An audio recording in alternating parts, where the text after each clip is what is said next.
alin lang sa pag-ibig? Ay, hindi lang nag-change. Kim, explain. Wala lang pala. Lahat naman tayo naloko sa pag-ibig. Kasi, wala nagmahal ka eh. Siyempre, masushoot ka talaga sa mundo ng kalokohan. Pero that's part of life. That's part of growth. So, embrace the pain and learn something from that experience and you're good to go. Nice. Pao, ikaw naman? Same with Kim. Parang nangyari sa akin a long time ago. I was young and she was young and marami naman ako natutunan doon. Thankful na rin ako na nangyari sa akin. And I had to experience it. Part ng journey, ika nga di ba? Alright, next. Naagaw ba ng jowa? Yes or with? Yes. Yes. Yes. Ay, taray. Si Kim with, si Paolo, yes. Inay, ikaw? With. I love it. Pero naalala mo pa na, sabi mo hindi mo naalala eh. Parang gusto ko siyang alalahanin pero masakit ang ulo ko ngayon. Selective, tinanggal mo na sa memory mo eh. No? Ayo, Race, Danica, anong mga sagot nyo? Naagawan na ba? Ay, hindi. Bago ka pa maagawan, bitawan mo na siya. Ay! Iwasan mo na kaagad. Direct kayo. With? Ay, yes! Direct Jojo, totoo ba? Oo, dati pa yun. Anong ginawa mo? Wala. Name reveal. Nagpaka-Juliana ka ba? In-apply mo ba yan dito? Bata pa ako nun, tsaka busy sa work. Kaya ako, nasampal ka ba ng malakas dahil sa kalokohan mo sa pag-ibig? Wait. Wala pang nasasampulan dito ng sampal because of pag-ibig. Eto, oh my God, nag-akaw ka na ba ng jowa na may jowa? Yes. Taray, puro win pa lang lahat. Okay, next. Kinumpronta mo, parang umabot ka na ba sa point na nakipag-confrontation ka sa isang tao or like makipagsuntukan or sabunutan ng dahil sa pag-ibig?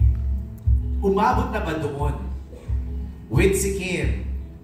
With, mabait naman para na matagal lang. Wala naman pala ng mga violent reactions. Di ba? Uy, sa ate, Maria, yes. Ate Maria. Ay. Teka na, kailangan magpaliwanag. Hindi ako papaliwanag. I don't owe anybody an explanation. Ano na yan? Diretso ka na agad, no? Oo, gano'n. Diretso na agad. Grabe. Kalat ko lang ang kinausap nila. I love it. Last question. Nabulot ka naman ng gusto sa pag-ibig? I think it's a unanimous answer. Lahat ay nabulag. Lahat tayo naging tanga. Minsan.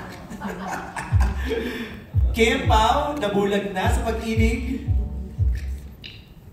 Ikaw, Kim, explain. Yes, how many times, Kim? Grabe. Grabe how many times?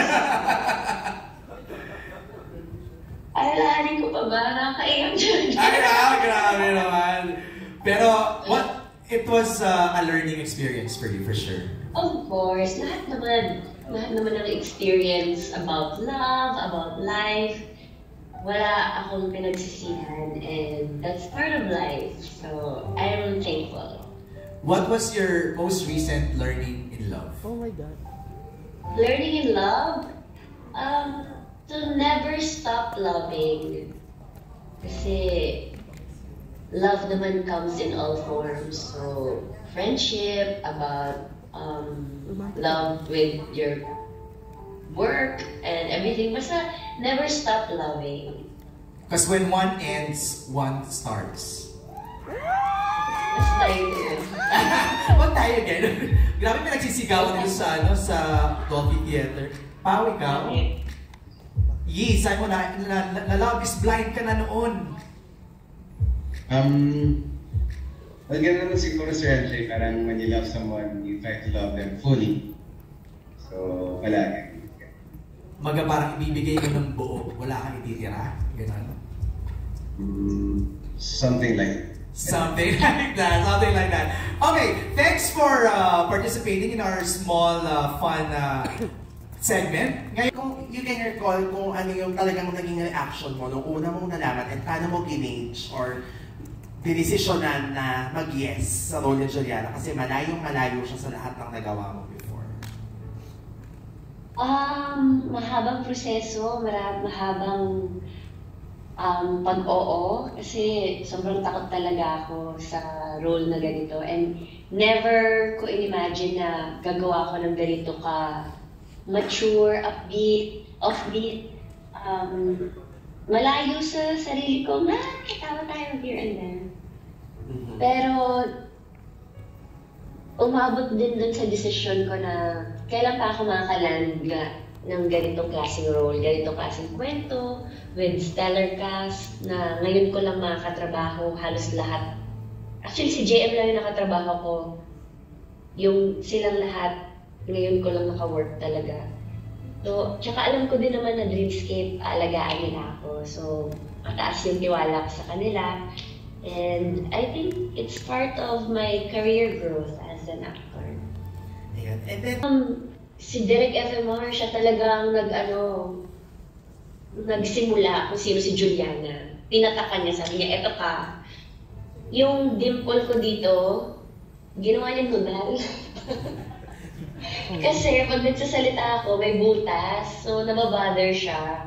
So, hindi daw nakaka-mature and sophisticadang babae. So, ginawa na lang namin nunal yung dimple ko dito. Para hindi na siya matanggal. Di ba gano'n siya ka-meticuloso? Congratulations, Derek, and thank you so much.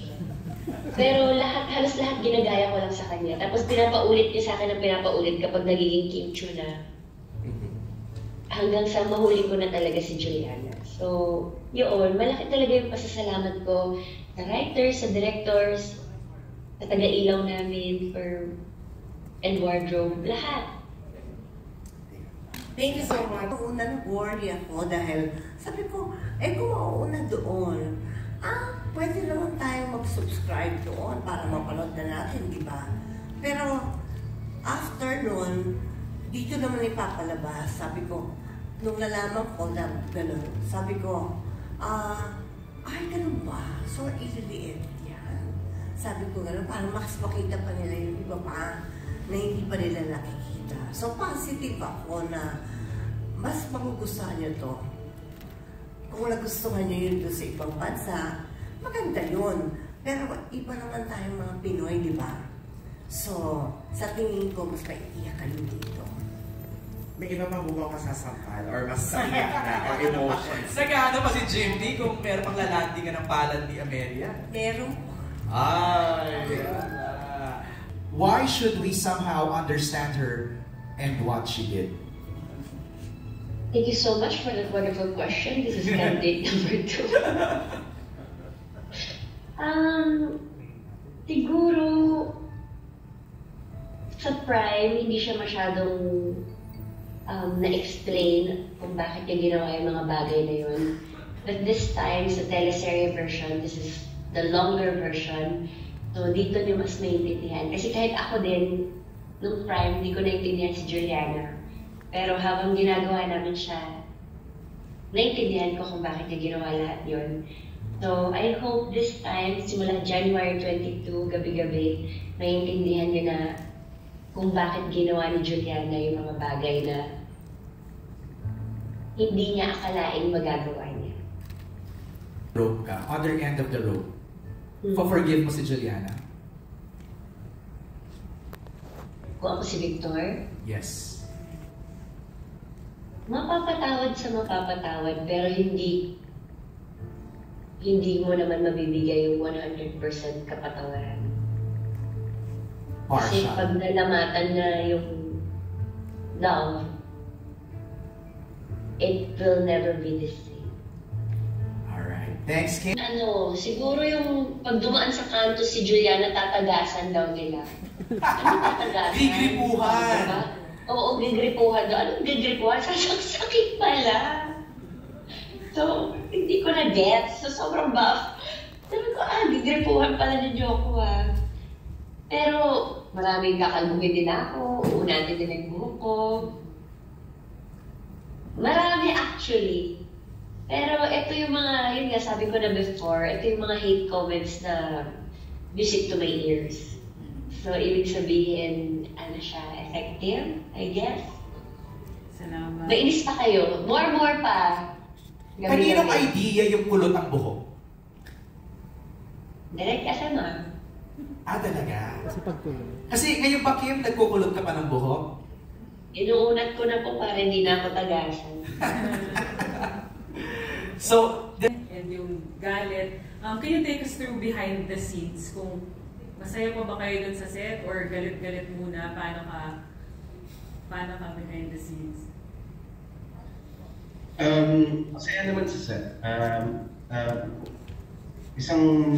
One thing that's nice with this group, it's always a discussion. So even before we start the scene or minsan kakarating ka ng set, kukulitin ko na agad sila direct for my concerns and just to find out what he wants for the scene para pag ginawa namin, hindi na kami nagkakagulatan and magawa namin ng naangkop sa pareho naming vision.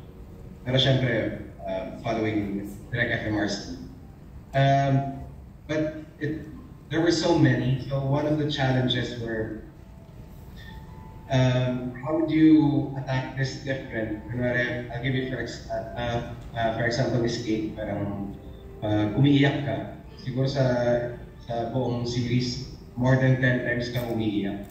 Paano mo iiba-ibahin yun sa mga iyak mo from the start, considering yung mga situations na pinagdadaanan mo.